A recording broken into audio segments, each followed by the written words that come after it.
Hi అండి, అందరికీ నమస్తే. Welcome to Narayana Telugu television. 2024 polling సంబంధించి అత్యధికంగా 2014 కంటే 2019 కంటే రికార్డు స్థాయిలో 81% పైగా ఓట్లు పోలైనాయి. రికార్డు స్థాయిలో పోలైన ఓట్లు అనేది అటు ప్రభుత్వానికి అనుకూలంగా అంటే వైఎస్ఆర్సీపీ గవర్నమెంట్కి అనుకూలంగా పోలైనయా లేదా కూటమికి అనుకూలంగా పోలైనయా అనేది అన్ని రాజకీయ పార్టీల్లో అనేది ఒక టెన్షన్ వాతావరణం అనేది క్రియేట్ చేసింది. ఈ పోలైన ఓటింగ్ శాతాన్ని కనుక మనం ఈ రెండు కారణాలు అటు కూటమికి అనుకూలంగా ఇటు వైఎస్ఆర్సీపీ ప్రభుత్వానికి అనుకూలంగా కనుక మనం కంపేర్ చేసినప్పుడు స్పష్టంగా కనపడుతుంది ఏంటంటే ప్రభుత్వ వ్యతిరేకత వర్సెస్ వెల్ఫేర్ స్కీమ్స్, ప్రభుత్వ వ్యతిరేకత వర్సెస్ వెల్ఫేర్ స్కీమ్స్గా ప్రజల ఎజెండా కనపడుతుంది. అంటే ప్రభుత్వ వ్యతిరేకత స్థాయి వెల్ఫేర్ స్కీమ్స్ కనుక డామినేట్ చేస్తే వైఎస్ఆర్సీపీ ప్రభుత్వానికి జగన్మోహన్ రెడ్డి గారికి ప్లస్ అయ్యే అవకాశం ఉంది. ఒకవేళ ప్రభుత్వ వ్యతిరేకత అనేది వెల్ఫేర్ స్కీమ్స్ డామినేట్ చేస్తే కూటమికి ప్లస్ అయ్యే అవకాశం ఉంది. అయితే ఈ పెరిగిన పోలింగ్ శాతం కనుక కూటమికి అనుకూలమైతే కారణాలు ఏవై ఉండొచ్చు. కూటమికి అనుకూలమైతే కారణాలు అనేది ఫస్ట్ ప్రభుత్వ వ్యతిరేకత. ప్రభుత్వ వ్యతిరేకత అనేది రెండు రకాల ఓట్లు ఉంటాయి. ఒకటి పోస్టల్ బ్యాలెట్, రెండు పోలింగ్ బూత్. పోస్టల్ బ్యాలెట్లో గతంలో 2019లో కంటే 2024లో దాదాపు డబుల్ పోలైనాయి. దీనికి కారణం కీలకం. యాక్చువల్గా ఆంధ్రప్రదేశ్లో ప్రభుత్వ ఉద్యోగులు అనేది ప్రభుత్వానికి కొంతమేరకు వ్యతిరేకంగానే ఉన్నారనేది స్పష్టంగా తెలుస్తుంది. దాన్ని బట్టి ఏంటంటే ఈ పోస్టల్ బ్యాలెట్లు అనేవి ప్రభుత్వానికి వ్యతిరేకంగానే ఎక్కువ శాతం పడే అవకాశం ఉందనేది ఒక అంచనా అనేది జరుగుతూ ఉంది. సో అది రేపొద్దున ఓట్ల లెక్కింపులోనే తెలుస్తుంది. ఇకపోతే పోలింగ్ బూత్లో పోలైన ఓట్లు దాదాపు 80% పైన పోలైనాయి. 80% పోలైన కూటమికి అనుకూలంగా కనుక ఇంత భారీ స్థాయిలో ఓట్లు పోలైతే అనుకూలమైన అంశాలు ఏంటి?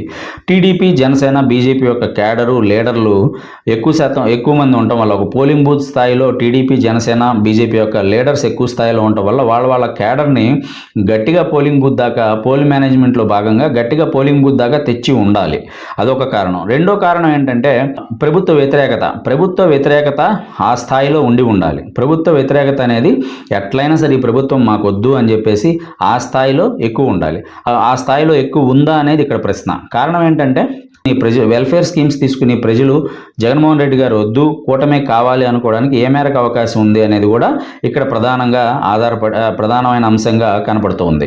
ఇక్కడ గతంలో తెలుగుదేశం పార్టీ గవర్నమెంట్ కానీ కూటమి గవర్నమెంట్ కానీ ఈ స్థాయిలో వెల్ఫేర్ స్కీమ్స్ అనేది అమలు చేయలేదు. సో కాబట్టి ఏంటంటే ఆ పాయింట్ ఆఫ్ వ్యూలో ఏంటంటే వెల్ఫేర్ స్కీమ్స్ తీసుకునే వాళ్ళు జగన్మోహన్ రెడ్డి గారు వద్దు, వైఎస్ఆర్సీపీ ప్రభుత్వం వద్దు అనుకోవడానికి అవకాశం లేదు. అయితే రెండోది ఏంటంటే కూటమి యొక్క మేనిఫెస్టోని జనాలు నమ్మే పరిస్థితి కనుక ఉంటే సో జగన్మోహన్ రెడ్డి గారు ఇచ్చేదానికంటే ఎక్కువ ఇస్తా ఉన్నారు కాబట్టి మనకి కూటమికి ఆకర్షితులయ్యే అవకాశం ఉంది. సో అది ఎంతవరకు అనేది అది వెరీ లీస్ట్ ఛాన్సులు. ఎందుకంటే గతంలో డ్వాక్రా రుణమాఫీలు కానీ దాదాపు అమలు అనేది కూటమి కానీ తెలుగుదేశం పార్టీ కానీ అమలు చేసిన పర్సంటేజ్ అనేది కొంచెం తక్కువగానే కనపడుతుంది. కాబట్టి ఆ స్థాయిలో వాళ్ళ మేనిఫెస్టో అనేది పని చేసిందా అనేది ఒక ప్రధాన ప్రశ్నగా ఉంది.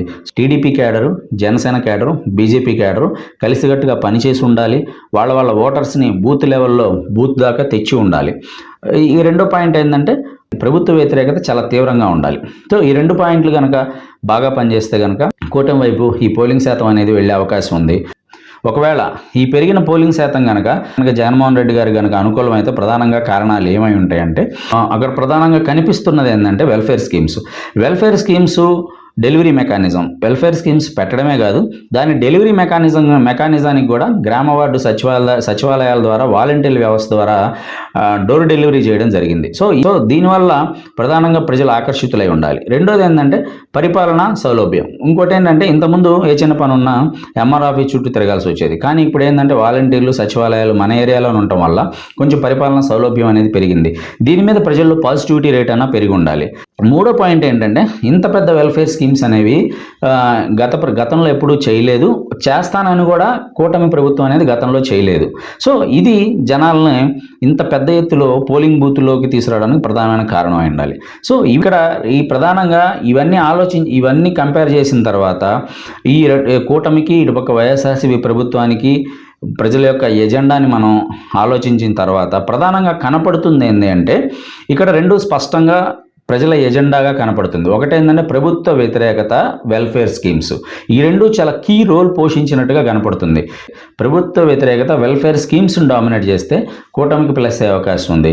వెల్ఫేర్ స్కీమ్స్ కనుక వ్యతిరేకతను డామినేట్ చేస్తే ఖచ్చితంగా వైఎస్ఆర్సీపీ ప్రభుత్వానికి అనుకూలంగా మారే అవకాశం ఉంది. సో ఇక్కడ ప్రధానంగా వీటిల్లో ఏం జరిగింది అనేది రేపు జూన్ 4వ తారీఖున ఈవీఎంలు ఓపెన్ చేస్తే కానీ తెలిసే పరిస్థితి లేదు. కాబట్టి ఏంటంటే ఖచ్చితంగా 2024లో ప్రజల ఎజెండా ఏంటంటే ప్రభుత్వ వ్యతిరేకత వర్సెస్ వెల్ఫేర్ స్కీమ్స్. ప్రభుత్వ వ్యతిరేకత గెలుస్తుందా, వెల్ఫేర్ స్కీమ్స్ గెలుస్తాయి అనేది జూన్ 4 వరకు ఆగాల్సిందే. Thank you very much.